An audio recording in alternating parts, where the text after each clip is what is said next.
Hi, I'm Yesenia. And I'm Sam. And this is ONT Now.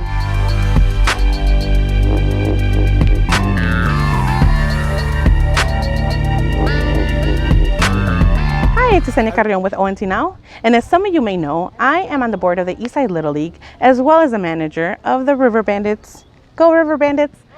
So today we're going to be talking to some of the parents of some of the players of the Eastside Little League and talk to them and see how they feel and how the season has been going in spite of this COVID-19 pandemic. Hi, we're here with Dennis Balmer today. Hi, Dennis, how are you doing? I'm doing well. Thank you for taking the time. Thank you for having me. So, Dennis, I know you're a parent as well as a coach with the Eastside Little League. How long have you been a part of the Eastside Little League? I have been a part of the Eastside Little League since I was a kid myself, so for many years. And now my sons are playing. I have a son that is just turned 90, in the minor division on the White Sox, and I have a son who is in the senior division on the Angels. So for many years. Wow, that's what obstacles have you felt you've had to face this season with the COVID-19 pandemic taking place?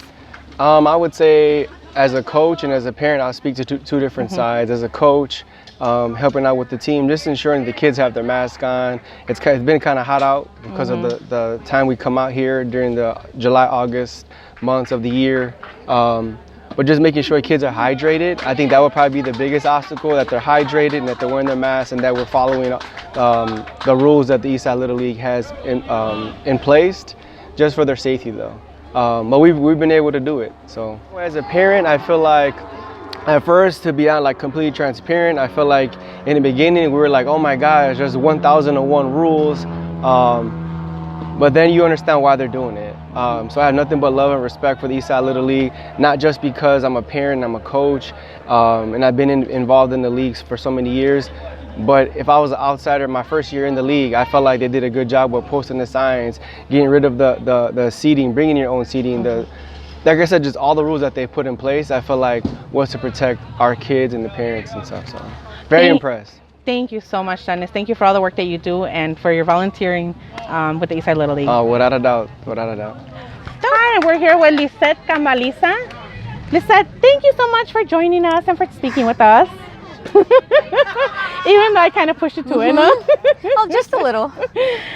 So how many children do you have on the Eastside Little League? I have one right now. And what division is he in? He is playing in the seniors with the Blue Jays. Okay, he's been with the Eastside Little League since T-ball, so he's played his whole baseball with the Eastside. So we're still here. And how have things been different this year as opposed to other years because of the pandemic? Well, they have less games, more restrictions. Obviously, we do have our mask, and they have to social distance. I think it's been hard for them, but I think the fact that they at least get some type of normal sort of season as best as they can, I think it's been good for them. It gets them out of the house and still playing for the community and not playing video games all day. And how does your son feel? Was he a little reluctant at first? No, he was actually anxious to play. He was upset that they didn't start sooner. He was hoping to play for both leagues, the intermediate and the senior division, but with the pandemic, they only got to play for the senior, but he says he was ready for the experience and he's been happy. Okay, oh, that's good.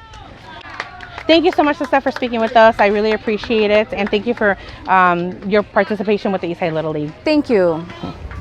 Hi, we're here with Bianca Arroyo. Hi, Bianca. Thank you so much for joining us. You're welcome. So how many kids do you have in the Eastside Little League? One. Elijah, and he's 5 years old. So he's in T-ball. He is. First year. Fun. So are my kids, and we definitely know how interesting it is to see them out in the field. Yeah. So is this his first year playing? This is. Okay. So you don't know any different than the rules from this year? Right. This is all well, except for when I played, being 25 something years ago. So you're a former Eastside Little League player. Oh. Well, Rowan. I played for Rowan. Okay. So I remember, not having a mask and us all huddled up in the dugout and sharing each other's snacks. So this is a little weird that they can't do that. What kind of obstacles do you think you faced as a parent with your child? Like, have you had difficulty with them wanting to wear the mask? Or? No, I've been very fortunate. He wears the mask just fine, but he's affectionate, and he wants to be with the guys, and even the girls are just hugging on them. So that's been hard that he hasn't been able to be have contact with them. But he's been following the rules, and he's just happy to be anywhere but home and out in the sun and playing with the kids. Oh, that's nice. Yeah. Well, thank you so much for joining us. Thank you for your kind words, and thank you for being part of the Eastside Little League. Of course, thank you. Hi, we're here with Perla Gonzalez. Thank you so much, Perla, for joining us. Of course, thanks for having me. So how many years have you been involved with the Eastside Little League? This will be my 3rd year with the league. How many kids do you have? We have 2 6-year-old and a 4-year-old. It was my 4-year-old's first year. How exciting! So you've seen the difference between past years and this year, correct? I have, yeah. What kind of obstacles do you think you faced this time around with the pandemic? I think at the initial part of the season, we were struggling to determine whether we were going to have them play to begin with. But after we sort of learned of the rules in place and the social distancing and the mask requirements, we felt comfortable doing that. We're glad we had them come. Other than that, the kids have been good with their masks. Sometimes it's a little tricky keeping them apart because they're kids, but we've had a great group of kids that are very obedient and they just enjoy being out there and following the rules out. And I know you and your husband help volunteer and everything, so we appreciate that. Well, thank you so much for joining us, and thank you for participating in the Eastside Little League. Thank you so much. Hi, we have Thomas Casanova here with us. Hi, Thomas. How are you doing? Good, Yesenia. How are you? Thank you for joining us. No problem. Hi, Cassie. So, how many years have you been with the Eastside Little League? This is our 2nd year with my daughter with T-ball. Well, you were a former player. Yeah, well, when I played, they didn't have T-ball, but I did Pee-wees all the way up to the senior field in this league. So. What kind of obstacles do you think we've had to face this time around? I think for their age is mostly just the camaraderie with the kids, not being able to stay together in the dugout, give their teammates high fives and stuff like that. The touching, the distance and stuff like that. I think they're their biggest challenge. But I think we did a good job keeping the kids' spirits and playing together. So. Do you think it's been a little bit more difficult, you being a parent and a coach, where you have to kind of... Luckily I have a fantastic wife who helps me out with her and is always here at the game, so I don't think it's been that difficult.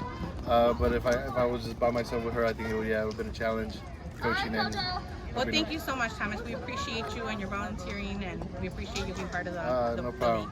Thank you. Brian Grant, Sr., Major Division, White Sox. Okay, so with this pandemic going on this season, how are things differently as opposed to past seasons?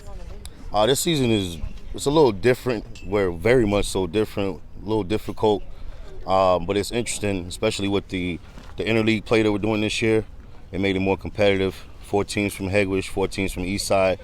So the pandemic, it actually became a blessing in disguise, getting the kids to compete on a different level, I believe. Better competition this year. So did you have difficulty with the kids as far as wearing masks, or were they able to understand what was going on?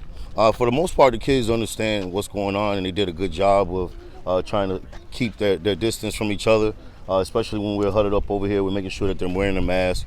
The parents, all the parents and everybody were well aware of the seriousness of the disease and how it could affect. We've had it affect our season this year. At one point in time, we did have to quarantine due to an opposing team having some issues.